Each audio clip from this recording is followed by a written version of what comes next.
Recently, President of Ukraine, Volodymyr Zelensky, has made a request from the United States of America a proposal, if you will, to buy weapons from the United States for $50 billion.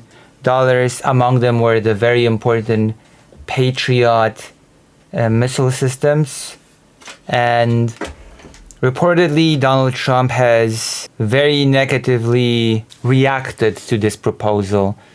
He has said that Zelensky should not have started a war that he cannot win, which already the reaction starts right off the bat with a lie, that supposedly Ukraine has started the war somehow, even though it is clear to everybody that has eyes that the invader is Russia. Russia has started this war. Zelensky has not started the war. He has not invaded Russia. Okay?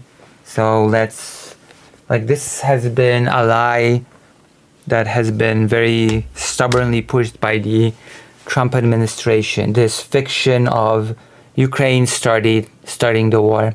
But that's not the main point that I'm trying to make here. The main point is that it looks like Trump, I'm not sure if he has already officially rejected the offer made by Zelensky to buy weapons from the United States, but from what I've been seeing, from what I'm reading, the proposal has not went well with Trump. That is one aspect to this whole thing. We have here an article. Trump refused Ukraine in Patriot systems despite its readiness to pay $50 billion. Donald Trump rejected Ukraine's proposal. It says here, with EU funds and frozen assets. Donald Trump does not want to transfer additional Patriot anti-aircraft missile systems to Kyiv, even if he receives $50 billion from EU funds in return, which is a very interesting state of affairs because recently there's been a big increase in attacks on urban centers in Ukraine by Russia. There's been a giant spike in civilian deaths.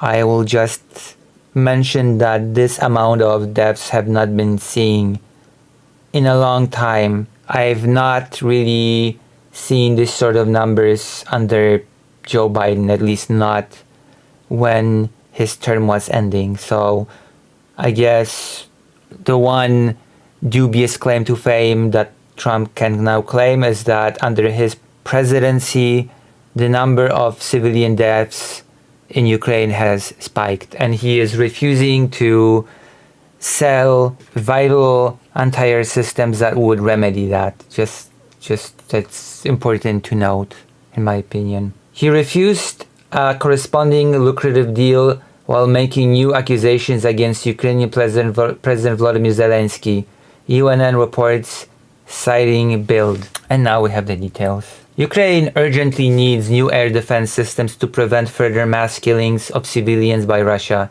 since only the United States produces Patriot missiles, and President Trump made it clear even before taking office that he no longer wants to provide free assistance to Ukraine. Ukrainian President Volodymyr Zelensky has now made a new attempt to obtain assistance. While the help of EU financial resources and frozen Russian assets, he wanted to buy hundreds of Patriot missiles from the United States for a lot of money, at a price of 5.5 million euros per piece. 3 days ago, he said that a total of $50 billion, 44 billion euros could be allocated for this. Yes, it is a lot of money. However, the current US president is apparently so fascinated by the still unsuccessful negotiations with Russian dictator Vladimir Putin that he does not even want to make money on the defense of Ukraine. And this is a quote from Trump. You know, he always wants to buy missiles, but you see, when you start a war, you have to know that you can win this war. You can't start a war against an enemy that is 20 times bigger and hope that someone will give you missiles. Because, again, Trump is perpetuating the lie that Zelensky has somehow started the war against Russia. And also, I would like to just once again remind you that Trump has said that he would end the conflict before taking office. Then he said that he will end it in 24 hours upon taking office. Then he said that he will end the conflict in half a year. Then he said that he will end the conflict in 100 days. Then he proceeded to transition to wanting a ceasefire, a total unconditional ceasefire, to which Ukraine, by the way, agreed, but Russia rejected it. And then he moved on to try to parley a partial ceasefire, which has failed once again. And now he is just fishing for positive results, which I'm pretty sure are his exact words, that we hopefully are getting some good results.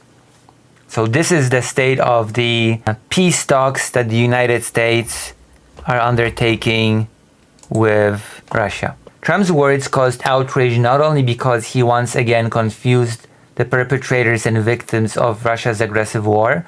This decision also seemed contradictory from an economic point of view. After all, arms exports would mean high revenues for the American economy.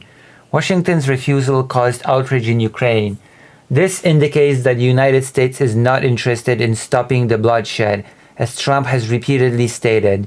Of course he's not. Again, death of civilians has spiked under Trump, and repeatedly after missile strikes, Trump said, yeah, I can understand why Putin did this. It's perfectly logical that he did this. He has almost praised on several occasions Putin for doing the attacks on the civilian infrastructure. Instead, Trump's policy only further fuels the aggressive war against Ukraine, observers and activists explain. So, while the United States is showing to be an unreliable ally, the most unreliable ally, almost, well, not an ally at all. Let's just put it lightly like that. Let's just put it gently like that. Russia, ironically enough, is quite the reliable allies, because as reported by the media, as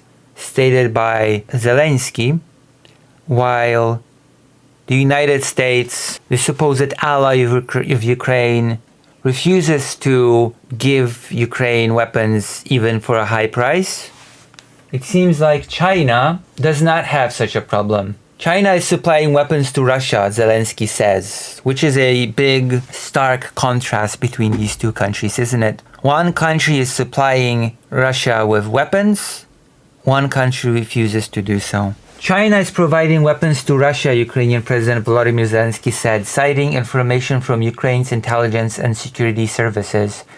Supplies include gunpowder and artillery, with Chinese enterprises working in Russia, he said at a press conference in Kyiv on Thursday, adding that Kyiv will provide more detailed information about the cooperation next week. So we are seeing that once again, that Ukraine is having trouble relying on its allies.